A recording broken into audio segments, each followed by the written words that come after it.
Malam, Bapak, Ibu, dan teman-teman Instagram Wahana Visi Indonesia. Saya Marta Francisca, selaku HR Business Partner dari Wahana Visi Indonesia, dengan sukacita menyambut kehadiran kita semua pada acara Instagram Live malam hari ini dengan topik antisipasi kecanduan gadget pada anak. Pada malam ini, narasumber yang akan berbagi dengan kita adalah Ibu Novita Tandri, seorang psikolog anak dan remaja yang juga dikenal sangat memiliki concern di bidang pendidikan. Ibu dua anak yang sudah beranjak dewasa ini adalah founder Happy Parenting dan juga sudah menulis banyak buku tentang anak dan parenting. Terima kasih untuk Ibu Novita atas kesediaannya menjadi narasumber pada acara Instagram Live kita malam ini. Terima kasih sudah mengundang Kak Marta Francisca yang segar sekali dengan bajunya yang pink. Terima kasih, Bu. Iya. Berhubung waktu kita terbatas ya, Bu, jadi mungkin kita akan mulai diskusi kita pada malam hari ini, di mana saya akan memberikan beberapa pertanyaan kepada Ibu Novita, dan bila Bapak, Ibu, serta teman-teman sekalian yang hadir pada malam hari ini masih memiliki pertanyaan yang belum terjawab dari diskusi saya dengan Ibu Novita sebelumnya, silakan Bapak, Ibu, dan teman-teman menuliskannya di kolom chat yang ada. Ya, semoga cukup jelas. Oke, jadi kita mulai saja ya Ibu Novita ya. Silakan Bu Marta. Iya, ini saya kok melihat Ibu Novita Pangling ya, sangat cerah ceria dan ternyata anaknya sudah dewasa ya, bukan beranjak dewasa, sudah dewasa gitu ya. Ada 2 ya Bu anaknya ya? Ada 2, saya lagi menunggu cucu sebenarnya, yang rencana lahir itu di bulan Desember. Oh, ya ampun, sudah mau punya cucu ya? Belum mau punya cucu. Wah, nggak nyangka, luar biasa. Baik, nah ini nanti cucunya lahir berarti udah ada di era apa nih ya, Gen Z, Gen Alpha ya sekarang ya? Nanti namanya ada coronavirus, oh enggak ya, salah ya. Oh ya ampun, generasinya berubah lagi gitu ya sekarang. Nah, oke. Iya Bu, ini kan kondisinya nih ya, ya dengan pandemi dan situasi sekarang ini begitu ya, kondisi dunia kan serba digital, ya semuanya serba otomasi, serba teknologi gitu. Dan kalau menurut Ibu sebagai seorang psikolog, bagaimana sih dampak gadget terhadap perkembangan psikologis anak? Sebenarnya kalau kita bicara gadget, kita bicara teknologi, kita bicara game online, mungkin ya orang tua paling takut nih dengan yang game online. Sebenarnya semuanya itu netral sifatnya. Kalau kita bicara teknologi, zaman dulu, waktu pada saat mungkin kalau Ibu Marta ingat, kita mungkin di tahun 80-an baru ada televisi. Orang tua ketakutan, kan anak-anak kecanduan nonton TV. Betul. Awal-awal punya radio, mungkin di ayah kita, waktu temukannya radio, orang tuanya takut kalau anaknya kecanduan dengerin radio. Iya kan? Takut semua kerjaan rumah terbengkalai karena anaknya kecanduan radio. Lalu ke televisi, lalu sekarang dengan game, atau kita bicara dengan gadget gitu ya. Kalau buat saya, gadget, teknologi kan seperti pedang bermata dua. Bisa menjadi baik kalau kita gunakan pisau tersebut untuk ngupas bawang, untuk masak, untuk kupas buah, dan lain sebagainya. Tapi kalau dipakai untuk membunuh, sifatnya jadinya jahat, kejahatan. Gitu kan? Nah, begitu juga dengan gadget. Jadi sebenarnya kalau kita lihat teknologi, kalau sampai nanti ke arah ketergantungan, kita bicara adiksi, kita bicara berarti tidak bisa melakukan aktivitas secara normal pada saat dia tidak berada atau melakukan aktivitas atau paling tidak menggenggam atau melakukan interaksi dengan si gadgetnya. Itu yang disebut dengan adiksi. Jadi kalau buat saya, hidup di generasi alpha ini, generasi alpha itu kalau kita tahu, yang kita kenal selama ada X, Y, Z. Alfabet itu sudah habis, mulai dengan generasi alpha, anak-anak yang lahir di atas tahun 2005. Jadi di atas 2005, ada yang katakan 2010 ke atas disebut dengan generasi alpha. Nah, generasi alfa apa ciri-cirinya? Ciri-cirinya anak-anak ini menjadi digital native, menjadi anak-anak yang sejak di dalam kandungan sudah terpapar dengan teknologi. Jadi orang tuanya dengan test pack positif, negatif, positif langsung unduh sosial media yang positif. Kalau sekarang mungkin kita takut ya kalau positif bentuknya seperti test pack, tapi semuanya mengharapkan negatif, alias rapid test gitu ya. Baik, jadi kalau mau lihat ke sana kita bicara teknologi itu netral sifatnya. Tinggal bagaimana pengontrolan orang tua, bagaimana memperkenalkan sejak di usia berapa, membatasi waktunya, hadir, being presence, hadir pada saat si anak menggunakan si gadget tersebut untuk apa dulu.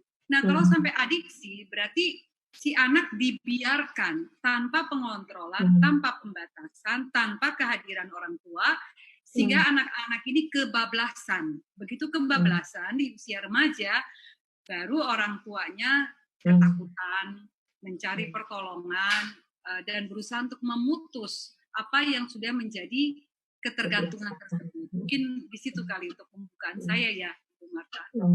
Oke. Jadi sebetulnya dampak segala sesuatu itu termasuk gadget itu netral begitu ya Bu ya, hanya tergantung bagaimana kadarnya. Seperti pisau tadi ya, kalau positif digunakan untuk hal yang memang seharusnya begitu ya. Oke. Dan ini Ibu tadi udah singgung juga ya soal anak-anak generasi Z atau Alpha gitu saat ini.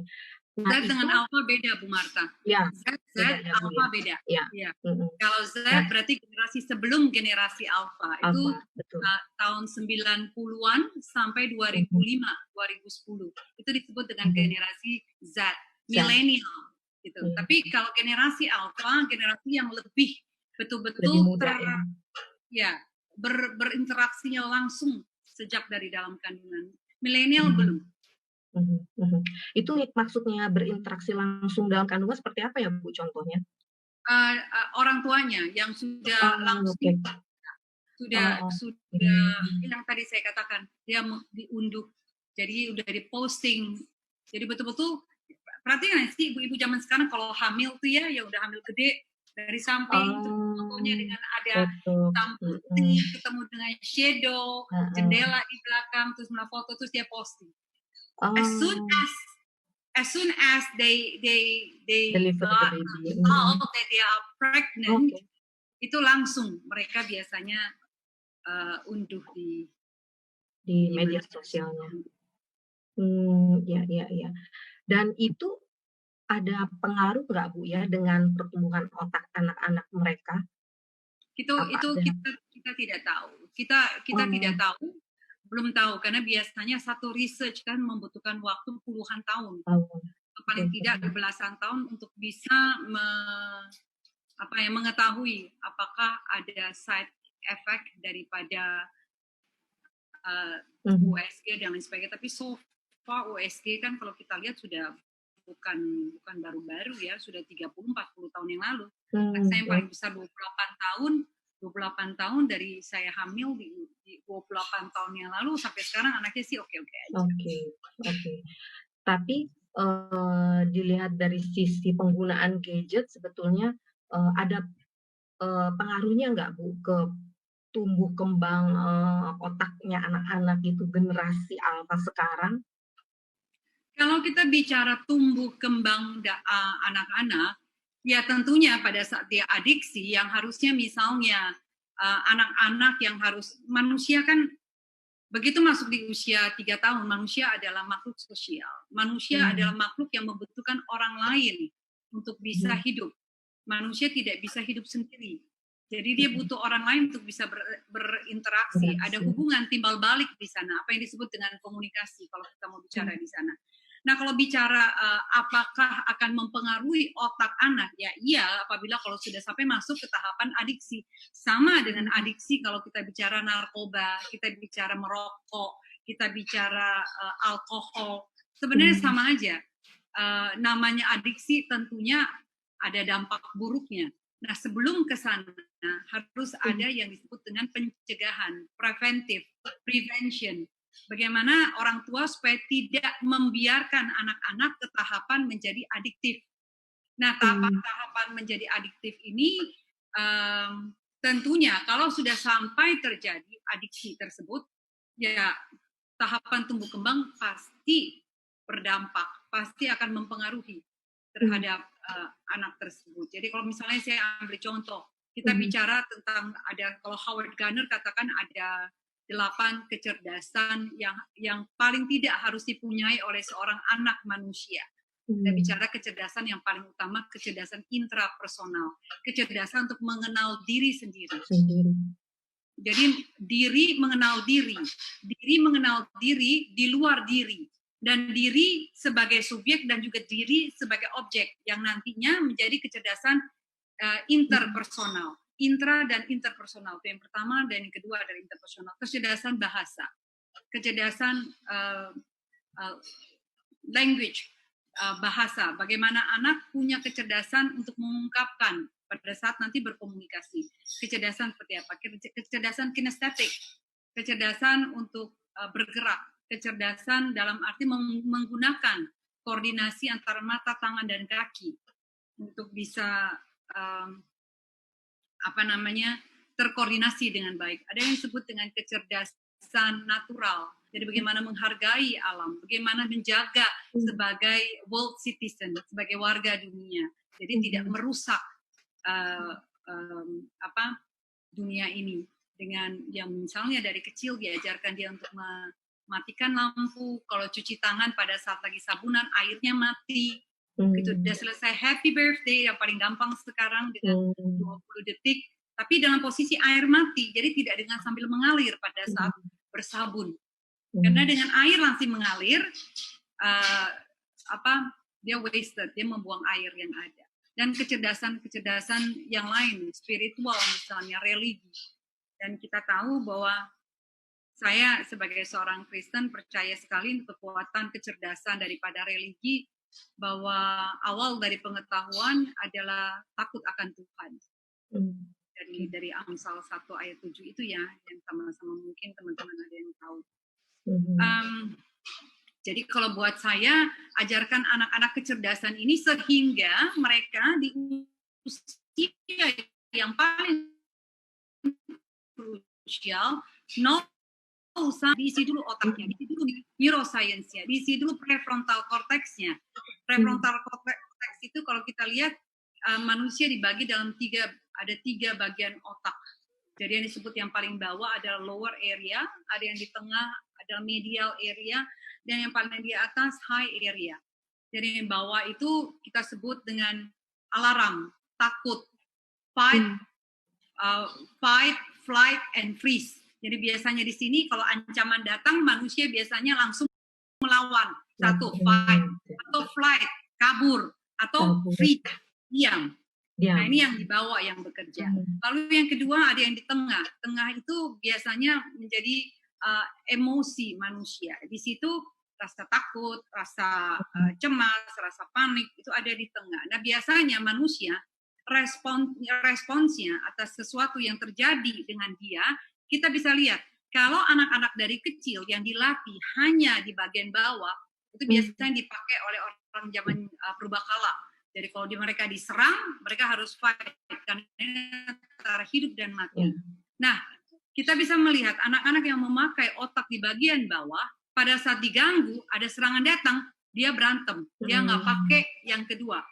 Atau dia bahkan tidak pakai yang disebut dengan prefrontal cortex. Ini di kanan atas, di depan sini. Yang disebut dengan akal budi sebenarnya. Sebagai fungsi eksekutif. Jadi di sini ini berfungsi sebagai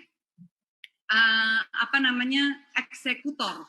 Jadi kalau diibaratkan badan kita seperti satu negara, ini presidennya. Untuk memutuskan ini boleh, ini tidak boleh. Ini baik, ini jahat. Ini boleh kita ambil, ini tidak. Jadi anak-anak punya fungsi ini sehingga dia menjadi manusia yang berakal budi, yang menjadi berbeda dengan makhluk ciptaan Tuhan lainnya. Oke. The chef of the party ya Bu ya. Iya. Dan yang menarik, 8 kecerdasan ini ternyata harus diisi gitu ya oleh orang tua begitu ya. Oke, baik baik. Baik, oke Bu. Nah selanjutnya nih Bu, kembali lagi ke masalah gadget tadi. Nah, sekarang ini kan udah tren lah ya, kita lihat, apalagi sekarang sekolah online ya Bu ya, dari SD udah terbiasa pakai gadget, bahkan dari TK gitu ya. Atau kalau kita dulu sebelum pandemi melihat jalan-jalan, melihat anak bayi aja supaya duduk makan manis, dikasih gadget tuh gitu ya. Nah, sebaiknya di usia berapa ya Bu harus diperkenalkan gadget itu? Selama mungkin. Kalau buat saya, gadget harus dipakai sebijak mungkin. Jadi bukan untuk mengisi waktu yang kosong atau bahkan menggantikan seluruh waktu yang ada. Gadget jawabannya. Anak tidak akan punya banyak sekali kecerdasan. Mereka akan ketinggalan. Yang tadi saya sebutkan interpersonal, intrapersonal, kinestetik, dia nggak dapat karena dia nggak bergerak. Bahasa juga menjadi begitu kurangnya. Kita bicara emosi, mereka juga nggak bisa punya apa ya, interaksi dengan makhluk hidup, dengan manusia, karena mereka berinteraksi dengan benda mati. Jadi menjadi anak-anak seperti AI, artificial intelligence, menjadi anak-anak yang seperti robot, tapi bentuknya manusia, nggak punya empati, nggak punya simpatik, tidak punya simpati. Jadi kalau buat saya, bagaimana pertanyaannya sekarang, kapan waktunya? Kalau bisa memberikan dia sepenuhnya, itu di usia 14 tahun. Di bawah itu orang tua harus hadir. Karena kalau kita bicara anak kan usianya 0 sampai 18 tahun. Ya kan? Kita tahu usia anak itu 0 sampai 18 tahun loh. Jadi berarti usia anak itu panjang sekali sampai dia selesai SMA. Bahkan sudah kuliah loh. Tingkat 1 ada 18 tahun itu. Jadi kalau buat saya betapa pentingnya peran orang tua. Jangan menggampangkan hidup anakmu kalau nanti Anda tidak mau, Anda menyusahkan hidupnya. Digampangkan sekarang, dilayani sekarang, tapi sebenarnya itu pelan-pelan sama dengan kita dorong dia ke ujung jurang. Nanti yang tinggal di towel, dia jatuh ke dalam jurang tersebut. Jadi kalau buat saya, kapan? 14 tahun. Itu pun pada saat kita dari awal tuh hadir, betul-betul mengisi dia. Hadir ya, jadi bukan ada dan hadir beda. Ada di dalam rumah secara fisik, tapi tidak pernah hadir. Raganya saja ya Bu. Jadi saya bisa bercontoh, misalnya dalam konseling saya ada seorang ayah yang datang ke saya, minta supaya bagaimana caranya supaya dia dan anaknya yang 16 tahun bisa berkomunikasi. Dia kepengen, kadang dia melihat anaknya tuh nggak paling soal kerjaan PR, paling sekali bimbingan les, atau mungkin les musik lainnya, instrumen musik. Dia kepengen supaya anaknya itu bisa berkeluh kesah, bisa curhat, bisa cerita tentang pacar, gitu. Saya bilang, oke. Ya saya berikan beberapa trik, lalu dia datang lagi ke saya, terus dia bilang, anaknya nggak mau diajak bicara. Saya bilang, caranya kamu bagaimana? Sudah melakukan seperti yang saya minta nggak? Belum. Caranya gimana pada saat bicara dengan si A? Saya taruh si A. Gimana saya bilang begini, papa kepengen deketin sama kamu, ayo dong cerita. Gak cerita apaan? Cerita aja, apa aja. Gak ada yang mau diceritain. Ayolah cerita. Kamunya gimana sih? Papa udah siapin waktu capek-capek, kamu nggak mau cerita. Kamu tahu nggak? Papa ini orang kerja loh. Ini khusus mau datang dengan kamu karena papa pengen cerita sama kamu. Saya bilang itu mah bukan ngajak diskusi, itu BAP polisi. Jadi kayak BAP berita acara pemeriksaan, itu bukan mengajak anak untuk ngobrol, diskusi. No, itu bukan diskusi. Anda menganggap kalau disebut oleh Martin Buber katakan bahwa ada dua cara komunikasi, I and it. I, it, I, you. Memanusiakan manusia. Jadi jangan menganggap anak seperti kita biasanya melihat sesuatu kayak begini. Anak, saya tahu, kamu sukanya warnanya hijau. Kamu makannya pizza.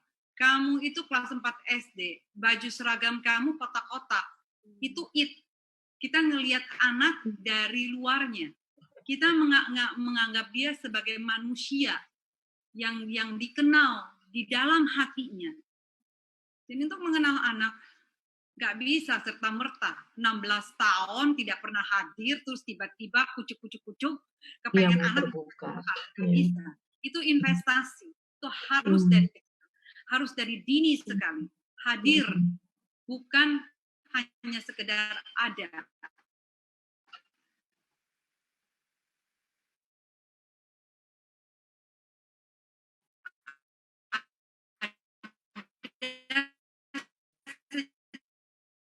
Secara raga, tapi tidak hadir secara hati, tidak menyentuh dia. Jadi masalah kehadiran kita ya, dan jangan sampai itu tergantikan oleh gadget itu begitu ya. Ibu Marta nggak kepengen tanya kenapa 14 tahun? Kenapa tuh Bu? Ya kan? Kenapa 14 tahun? Kalau kita lihat otak anak, otak manusia 0 sampai 2 tahun, otak manusia itu paling cepat tersambung. Jadi sinapsis, kalau kita bicara sinapsis itu kayak positif, negatif, kalau kabel gitu ya. Kalau kita ibaratkan lampu, kita ibaratkan cahaya yang timbul dari lampu di depan mata saya ini, karena ada kabel positif, negatif tersambung. Otak manusia juga sama, tapi namanya bukan kabel, tapi sinapsis. Positif, negatif tersambung kalau ini karena ada listrik. Kalau dalam otak manusia karena ada stimulasi, ada rangsangan dari luar. Jadi pada saat dia melihat orang tua berbicara, mereka melihat bagaimana orang tua meresponi pada saat dia menangis, semuanya bahasa, kata-kata, apa yang dia lihat, apa yang ditangkap dengan panca inderanya itu membentuk sinapsis. Waktu di dalam kandungan kita, anak sinapsisnya yang tersambung di otak mereka itu sekitar puluhan miliar. Tapi dari usia 0 sampai 2 tahun ada ratusan miliar sinapsis yang tersambung. Ratusan miliar itu, bukan ratusan miliar, ratusan triliun sinapsis yang tersambung 0 sampai 2 tahun. Itu the most crucial moment untuk seorang anak manusia. Tapi kebanyakan kita orang tua 0 sampai 2 tahun kita kasih ke pembantu, kita kasih ke suster, kita cuma penuhi kebutuhan fisiknya. Yang penting susunya kenyang, yang penting dia tidur, yang penting dia mandi, dan yang penting dia bersih. Kita tidak mengisi benar-benar si otak yang ratusan triliun tersebut, karena potensinya luar biasa. Lalu terus all the way, absorbent mind, 0 sampai 6 tahun. Terus lagi, sampai kurang lebih 14 tahun. Nah, di usia 14 tahun, otak manusia itu ada yang disebut dengan dia declining.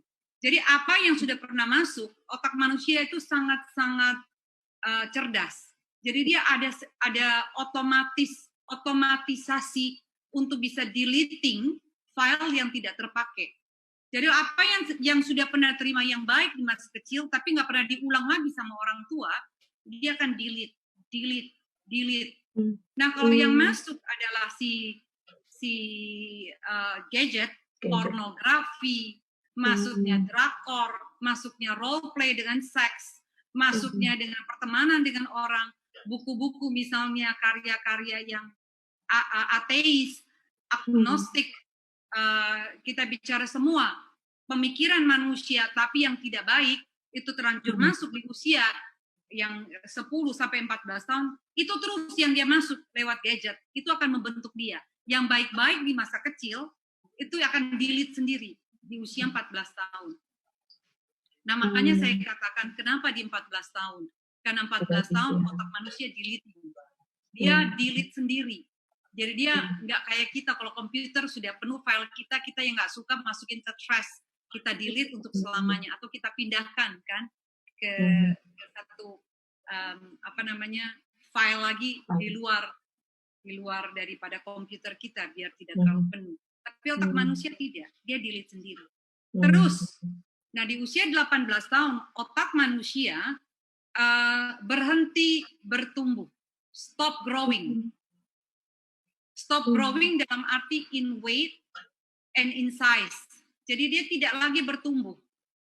Dan otak manusia tapi masih berkembang. Tapi sebagai fungsi tok. Makanya kenapa Di dunia kita melihat kesepakatannya 0 sampai 18 tahun, manusia itu disebut sebagai anak. Kenapa disebut sebagai anak? Karena 18 tahun itu otak manusia berhenti bertumbuh secara ukuran dan secara berat. Makanya pentingnya orang tua terus hadir untuk mengisi si otak anak itu. Nah, kalau kita dari kecil membiarkan gadget untuk mengisi anak-anak kita, otak anak-anak kita, percaya deh, gadget yang akan menjadi orang tua, kalau gadget isinya semua yang baik, yang dibaca, yang didengar, anak-anak kita. Tapi kalau tidak, itu yang akan membentuk dia, mau menjadi seperti apa, manusia seperti apa, kelak. Iya, oke. Wow, terima kasih. 25 menit nih. Iya, banget ya. Iya, karena topiknya sangat menarik nih, banyak hal baru yang wow gitu. Saya jadi ingat, wah apa saja nih yang sudah pernah saya lakukan sama anak saya dan apa yang belum nih ya. Jangan sampai menyesal begitu ya. Anak usia berapa, Bu Marta? Yang pertama 9 dan yang kecil 5. Memang saya ingat sih awal-awal masih bayi itu memang saya stimulan dan memang ternyata beda ya Bu. Karena saya barusan tadi Ibu bilang penekanan di usia 0 sampai 2 tahun itu ya, yang ratusan triliun sinapsisnya itu ya. Oke. Tapi Bu, sekarang ini kan challenging-nya ini kan lagi pandemi. Mau tidak mau sekolahnya online. Begitu ya. Nah, bagaimana kita orang tua, mungkin Ibu ada tips-tips supaya kayak anak saya yang SD kadang ya memang harus kita biarkan sendiri begitu ya, walaupun gurunya sangat memantau ketat gitu ya, tapi kita juga mau lepas dari itu tidak kebablasan gitu ya, karena anak-anak kan juga pinter ya Bu ya tadi ya, lagi ini dia bisa mute tuh gitu kan, atau videonya bisa dimatiin karena nggak perlu diajarin tuh Bu gitu ya. Nah ini challenging-nya gitu. Kita dulu kan sekolah nggak boleh bawa HP gitu. Nah sekarang sekolahnya dalam HP Bu begitu ya. Jadi tips-tipsnya bagaimana nih supaya itu tadi seperti pisau kita bisa gunakan dengan tepat ya untuk memotong gitu ya. Dan kita kadang juga ada ibu-ibu yang takut dibilang nggak trendy nih gitu ya. Nanti anaknya nggak jago loh main gadget kalau nggak dikasih gadget misalnya kayak gitu. Tuh mengatasinya gimana Bu? Santai aja. Kalau buat saya, semua kan pilihan di tangan orang tua. Yang tadi saya sudah jelaskan semuanya, tahu kan konsekuensinya seperti apa. Jadi kalau memang sudah tahu, dan ini kita sama-sama tanpa pengontrolan, ya nggak apa-apa juga gitu. Jadi kalau buat pilihan ada di kita. Pilihan ada di setiap tangan orang tua. Kalau menganggap itu memang baik dan sangat-sangat bisa mengontrol apa yang dilihat, apa yang dibaca oleh anak-anak melalui gadget tanpa pengontrolan, ya silakan. Tapi kalau tahu bahwa usia anak ada 0 sampai 18 tahun, 14 tahun adalah yang sebaiknya 100% kita bisa memberikan kepercayaan, itu pun masih sangat-sangat rentan. Karena dalam ruang konseling saya, anak 5 tahun saja itu sudah terpapar pornografi. Anak 11 tahun dalam ruang konseling saya itu rata-rata semuanya, hampir semuanya, ruang konseling saya itu sudah terpapar pornografi dan adiksi dengan pornografi. Yang sampai nggak bisa tidur, nggak bisa konsen kalau belum masturbasi dan belum orgasme. 11 tahun. Jadi semuanya keputusan di tangan orang tua. Apakah memang merasa bahwa yang mana sih, hidup kan prioritas. Kalau buat saya sih, Ibu Marta, hidup itu prioritas di tangan setiap kita untuk melihat apa yang terbaik buat anak-anak kita. Kalau merasa bahwa prioritasnya adalah anak supaya fasih dan expert untuk bisa menggunakan komputer, silahkan. Tapi kalau ingin membentuk karakternya duluan, bagaimana anak-anak ini menjadi anak-anak yang punya keterampilan, skills, keterampilan hidup khususnya, yang paling tidak bisa mengurus diri sendiri menjadi functioning human being, ya, itu harus investasi dari dini. Jadi jangan biarkan gadget yang menguasai anak-anak kita. Dan bagusnya kalau buat saya di masa pandemi ini, seperti kata Ki Hajar Dewantara, setiap rumah adalah sekolah, setiap orang adalah guru sekarang. Ya kan? Mau tidak mau setiap rumah menjadi sekolah, setiap orang tua khususnya menjadi guru. Jadi setiap orang sebenarnya itu adalah guru. Nah, bagaimana peran kita yang harusnya sebagai pendidik pertama dan terutama itu betul-betul hadir di sini. Ini di challenge, benar-benar mungkin cara Tuhan untuk bisa melihat kita apakah kita mengenal setiap anak-anak kita yang merupakan anugerah yang dititipkan ke dalam pernikahan kita saat ini. Oke Bu, sambil mungkin kita nunggu ya, ada pertanyaan dari Bapak Ibu, teman-teman, peserta yang hadir pada malam hari ini. Nah ini sisi positifnya sekarang nih lagi PSBB nih ya, kita semua di rumah ya, dirumahkan begitu ya. Dan sebetulnya ini kesempatan ya orang tua untuk lebih dekat dengan anaknya, hadir gitu ya. Karena kalau dulu kan 9 to 5 gitu ya. Jam 5 sampai rumah karena macet, mungkin jam 8 anaknya udah mau deket tidur gitu. Nah, kadang itu ada sisi bagusnya ya Bu ya, ada di rumah. Tapi karena di rumah terus gesekan sering terjadi gitu ya. Nah, ada tips-tips Bu, kiat-kiat supaya itu tadi, jadi kita benar-benar menjadi orang tua, tidak digantikan oleh si gadget ya. Gadget ini memang fungsinya jadi banyak ya, babysitting buat bayi gitu ya. Terus yang untuk yang besaran dikit malah jadi orang tua. Sekarang kalau mama kayaknya kurang tahu tuh ya pertanyaannya. Ya udah deh nggak Google aja ya gitu.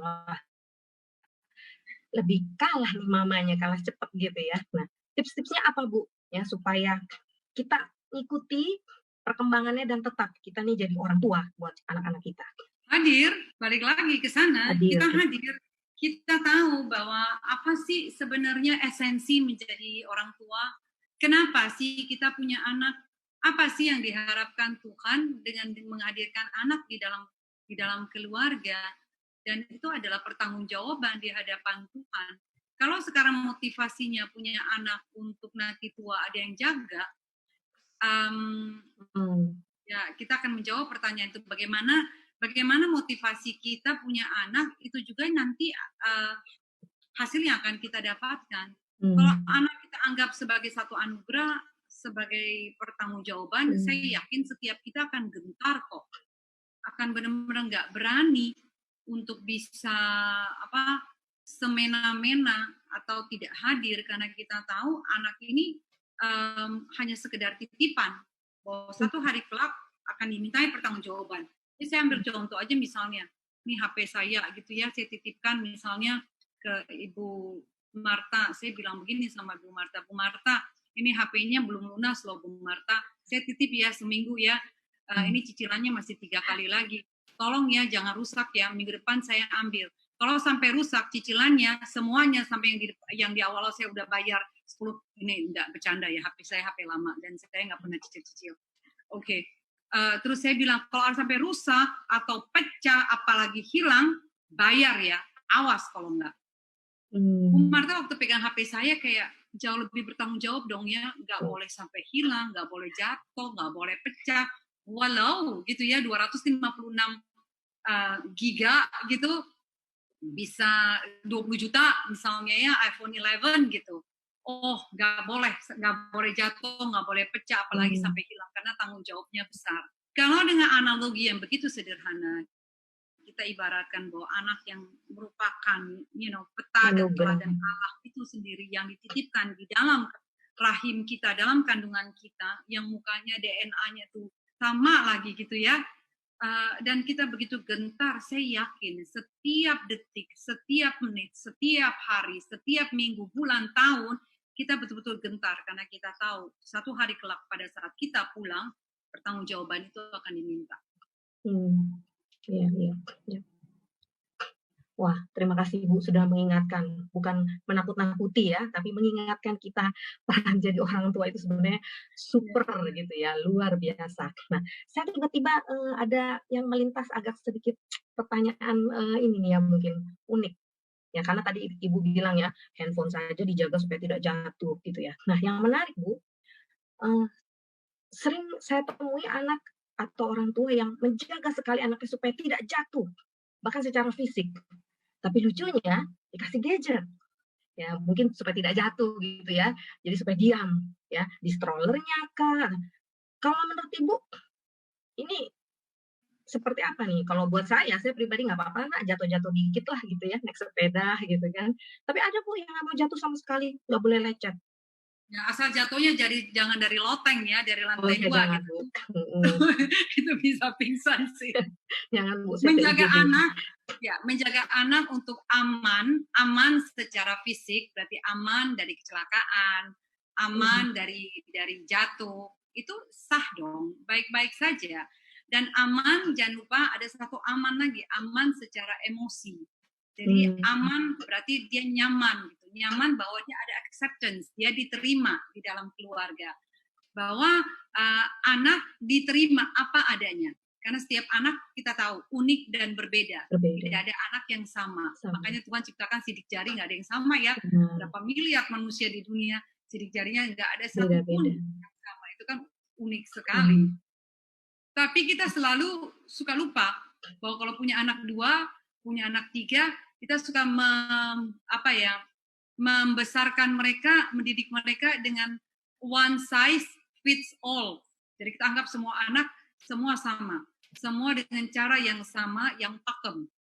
Padahal sebenarnya sama dengan bisnis. Parenting juga shifting, bahwa one size fits one.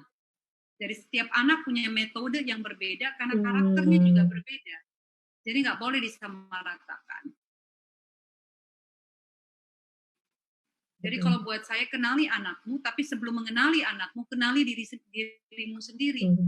Kenapa kamu hidup? Kenapa kita orang hidup? Kemana tujuan kita? Kemana destinasi kita?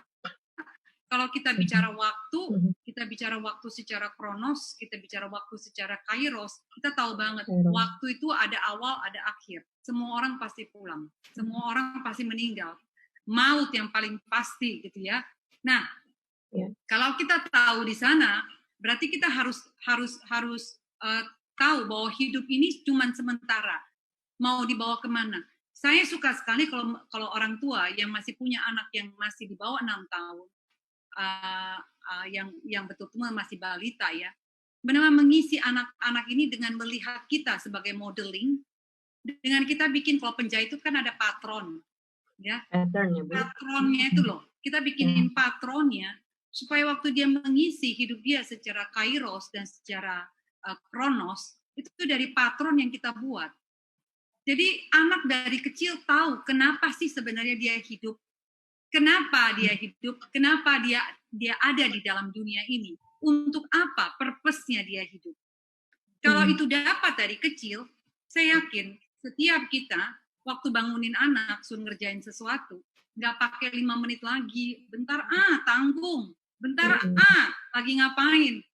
Karena mereka dididik untuk melihat makna hidup yang sementara ini dari contoh orang tuanya. Nah, pertanyaan saya, setiap kita ini yang sedang mendengarkan, pernah bertanya nggak sama diri sendiri, kenapa ya saya hidup di dunia ini? Kenapa Tuhan mengizinkan saya untuk hidup? Kenapa saya punya anak? Kenapa saya hadir malam ini, dan kenapa pandemik hadir? Apa maksud Tuhan di balik sana? Jadi kalau buat saya, kalau itu dapat, itu akan merubah semua hidup kita, dan termasuk anak-anak kita bisa melihat ada modeling dari patron yang kita gambar. Baik Bu, terima kasih. Lagi-lagi PR buat kita orang tua ya. Jadi sebenarnya ingin mengasuh anak, yang harus belajar dan harus berubah orang tuanya ya. Nah ini ada pertanyaan Bu, ternyata jika anak terlanjur kenal gadget di usia kecil dan orang tua ingin anaknya kembali aktif dengan aktivitas dan permainan non-gadget. Nah, bagaimana nih Bu tipsnya untuk melatih anak lepas dari gadget tanpa anaknya jadi histeris, drama gitu ya, drama queen, drama king, atau bahkan tantrum gitu ya? Ya namanya melepaskan sesuatu dari ketergantungan, ya pasti kalau kita lihat narkoba pun ada detoksifikasi, ya nggak sih? Pasti ada drama queen, drama boy, drama girl, tantrums, throwing tantrums, pasti ada terjadi. Tapi kalau buat saya dipersiapkan, dibicarakan, direncanakan. Lalu diekspektasi bahwa ini akan terjadi. Jadi butuh orang tua untuk bikin satu SOP, Standard Operation Procedure, seperti kalau kita lagi kerja. Bagaimana nih kalau ada plan A, plan B, kalau plan A gini, oke. Kalau untuk di jam terlanjur segini mungkin kita kurangi, kita berikan aktivitas yang lain. Jadi ada aktivitas pengganti, substitute activity. Jadi tidak hanya rampas, tapi habis itu nggak ngapa-ngapain. Jadi butuh planning, butuh benar-benar jadwal, dan ini harus direncanakan dan diseriusin dan dikontrol, dihibur bahwa ada dampak negatif yang kita lihat nanti di masa depan yang mungkin kamu belum tahu saat ini. Tapi papa mau kamu yang terbaik. Nah, berikan dia penggantinya, dan penggantinya itu kalau bisa orang tua hadir. Jadi dia fun gitu loh. Jadi bukannya dicabut, dirampas, pasti ngamuk. Apalagi kalau terus dibiarkan nggak ngapa-ngapain. Jadi harus kreatif. Oke, ya. Kalau di kantor aja ada SOP-nya ya Bu, masa kita nggak bikin SOP ya untuk anak kita. Jadi harus direncanakan, dan bagian yang harus dilewati oleh orang tua dan anak ya, kalau memang itu terjadi ya, tantrumnya kah, dramanya, itu memang pasti harus ya kita hadapi ya bersama ya. Baik. Oke Bu, masih ada satu pertanyaan lagi sebelum kita akhiri ya. Wah, sayang sekali padahal topiknya seru. Pasti ibu-ibu nanti akan minta to be continued ini ya. Nah, boleh nggak Bu kasih reward ke anak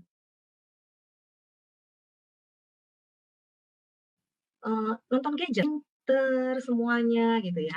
Boleh nggak Bu? Oke, reward sebaiknya sesuatu yang positif. Kalau Anda ingin menghentikan gadget supaya tidak menjadi adiksi, tapi malah kalau dia berbuat baik dikasihnya gadget. Buat saya justru tujuannya dia melakukan hal yang baik untuk main gadget. Berarti gadget itu jauh lebih baik daripada hal yang dia lakukan. Jadi kalau buat saya kurang bijak ya. Masih banyak sebenarnya reward yang lain yang bisa didapatkan anak tanpa harus melibatkan gadget di dalam. Karena begitu udah masuk gadget, buat saya hal-hal yang lain akan terkuras dan kemungkinan untuk bisa menjadi adiksi besar sekali. Dan kalau sudah masuk ke gadget di usia begitu dini, kesempatan untuk menjadi adiktif, menjadi adiksi itu besar sekali. Jadi kalau buat saya, kalau bisa ada cara lain, mungkin dengan memberikan reward, bisa dengan pujian, bisa dengan pelukan, bisa mungkin dengan masak sama-sama, atau mungkin bisa keluar berdua dengan anak, tanpa harus dengan gadget. Gadget orang yang kita hari ini kan bicaranya supaya melepaskan anak, supaya tidak terpapar gadget terlalu kecil. Betul, baik Bu. Ya. Jadi ada banyak hal menarik lainnya ataupun kreatif lainnya yang harus dipikirkan ya sebetulnya oleh orang tua untuk memberikan reward kepada anak ya selain gadget. Oke. Oh, ternyata masih ada waktu. Masih adakah pertanyaan lagi dari peserta?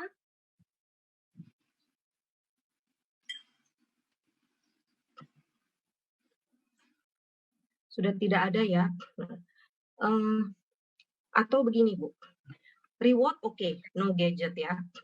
Tapi ini ya dilemanya ya orang tua sekarang. Mungkin ada yang bilang, ibu sih enak ya waktu anak-anak yang kecil dulu belum ada gadget gitu kan ya. Atau udah Bu, belum kali ya Bu ya waktu anak-anaknya ibu lahir ya? Gadget semuanya sudah ada. Oh, sudah ada ya Bu ya. Oke. Gadget sebenarnya kalau kita bicara PlayStation, kita bicara semua macam game Nintendo, segala macam kan sebenarnya kalau dari zaman dulu pun teman-teman yang di zaman saya aja yang gadget kecanduan main Tetris, ingat nggak sih main game yang bentuknya Nintendo segala juga udah. Wii zaman itu juga sudah ada. Ya. Sebetulnya sudah ada. Ya, betul. Apapun sebenarnya nggak perlu harus gadget sih, jangan menyalahkan gadget, jangan menyalahkan game. Tapi bagaimana kita orang tua untuk memprioritaskan apa yang ingin kita kembangkan dalam diri anak kita, apa yang kita ingin anak-anak belajar paling utama dan terutama pada saat masa dia masih begitu tadi kita bicara ratusan triliun sinapsis itu, apa yang kita mau lekatkan dulu ke dalam sinapsis dia. Kita mau si game, akhirnya terus anak jadi tidak punya sopan santun misalnya, anak tidak mengenal budayanya, karena tidak pernah dikenalkan, anak mungkin tidak tahu. Saya melihat banyak anak-anak juga sekarang di usia 7 tahun, 8 tahun masih belum bisa mandi sendiri, anak 3 tahun, 4 tahun masih disuapin gitu. Ya, hal-hal kayak begini kan sebenarnya satu keterampilan hidup yang bisa diberikan kepada anak-anak sejak dini tanpa harus melibatkan gadget hadir di situ dulu. Biarkan anak-anak untuk bisa berinteraksi dengan dunianya. Biar anak-anak bisa mengenal dirinya. Biar anak-anak punya keterampilan, skills for life. Jadi bagaimana punya skills, keterampilan yang dibawa seumur hidup. Bagaimana anak-anak mengenal olahraga. Bagaimana anak-anak mengenal musik, instrumen musik. Bagaimana anak-anak untuk bisa diperkuat, kita bicara tentang agama, mau agama apapun ya, mau yang Kristen, yang Islam, yang Buddha, yang Hindu, yang Katolik, bagaimana penanaman akan karakter ini dari kecil. Terlalu banyak hal yang dibutuhkan seumur hidup untuk seorang manusia daripada kita berikan hanya kepada gadget. Karena begitu dari kecil anak diperkenalkan makan saja pakai gadget, anak-anak nggak akan melihat makanan yang dimakan. Mereka fokusnya ke layar, begitu makan cuma matanya di sini. Mereka nggak ngelihat bahwa makanan yang dia makan itu adalah ucapan syukur karena berkat yang kita terima dan juga berdoa buat orang lain. Tapi waktu makan dengan gadget, makanan yang dimakan itu wortel kah, itu brokoli kah, itu ayam kah, itu ikan kan, dia udah nggak tahu. Padahal waktu makan bisa dijadikan waktu untuk mengenal anakmu dan anak-anak mengenal apa yang dia makan. Bicara lagi tentang kesehatan. Dari makanan itu kita bisa bicara misalnya contoh paling sederhana nasi misalnya. Nasi itu bisa ceritanya panjang loh. Nasi kita bisa bicara nasi itu dari mana? Nasi itu dari beras. Beras itu dari padi. Padi itu dari sawah. Sawah itu dari petani. Petani itu membajak. Bisa pakai kerbau, bisa pakai alat sekarang yang lebih canggih. Bisa bicara tentang musim panas, bisa bicara tentang musim hujan, bisa bicara kemarau yang berkepanjangan, bisa bicara matahari, bisa bicara udara. Lalu baru terus rentetannya kita balikin, di atas meja kamu ada nasi yang merupakan proses yang begitu panjang. Ini cerita untuk siapa? Anak 2 tahun, anak 1,5 tahun.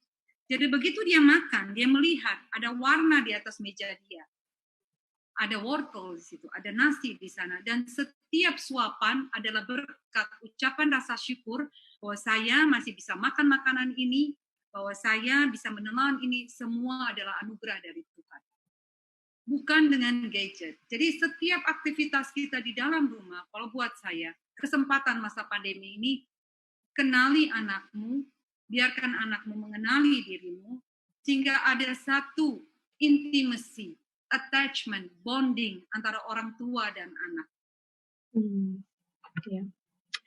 Ya. Baiklah, Ibu Novita, ini luar biasa ya. Memang harusnya 2 hari acaranya ya.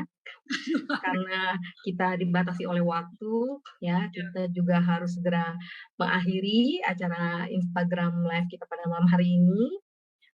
Saya bisa minta kesediaan Mbak Novita untuk memberikan kesimpulan atau closing statement untuk kita semua orang tua, atau mungkin calon orang tua yang hadir pada malam hari ini, supaya kita dikuatkan. Mungkin 1 menit, Bu. Baik, kalau kesimpulan sih setiap tadi mungkin punya pesan yang berbeda-beda kali, jadi agak sulit kalau mau disimpulkan. Tapi kalau buat saya, setiap orang tua, setiap guru, mungkin yang teman-teman semua hadir di sini, bahwa setiap kita adalah arsitek jiwa ya. bahwa kita adalah arsitek jiwa yang mendesain setiap jiwa anak-anak kita. Kita mau desain seperti apa? Nah, tugas tanggung jawab kita ada di tangan kita untuk mendesain jiwa yang terbaik buat anak-anak kita yang nantinya bisa dipertanggungjawabkan. Dan yang terakhir adalah, saya suka sekali pakai quotes ini dari Socrates, bahwa hidup yang tidak diuji tidak layak dihidupi. Bahwa ujilah anak-anakmu dari kecil, ya, ujian dalam arti keterampilan, skills tadi yang kita bicarakan, supaya anak-anak ini tidak selalu dilayani. Biarkan dia mencoba, biarkan dia melakukan aktivitas yang memang sudah sesuai dengan tahapan tumbuh kembangnya, supaya hidup ini dia tahu ada ujian di dalam. Tidak ada satupun yang baik tanpa melalui satu ujian, tanpa melalui satu proses. Karena hidup katanya yang tidak diuji tidak layak dihidupi. Jadilah orang tua yang menjadi contoh, yang menjadi modeling yang terbaik buat anakmu dan menjadi arsitek.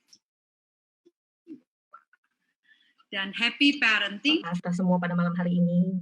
Terima kasih juga untuk Bapak Ibu dan teman-teman IG Wahana Visi Indonesia sudah hadir dan setia mengikuti acara pada malam hari ini. Mohon maaf, katanya tadi ada satu peserta yang bertanya tapi waktunya nggak sempat. Mungkin bisa follow Instagramnya Ibu Novita dan nanti bisa DM-an gitu ya untuk kasih pertanyaan. Dan untuk IG Live selanjutnya akan diadakan pada hari Rabu 30 September dengan topik pentingnya emotional self-care untuk orang tua. Nah, ini untuk kita nih ya, di mana informasi detailnya bisa Bapak Ibu atau teman-teman lihat di Instagram WVI ya. Karena kita orang tua juga butuh me time. Jadi sampai bertemu lagi itu talk show minggu depan. Katanya. Talk show ya. Talk show. Ya. Bukan IG live katanya. Oke. Dan itu me time-nya kita, talk show Rabu depan. Ya. Selamat malam. Terima kasih untuk semua. Kita akan bertemu lagi Rabu depan. Terima kasih.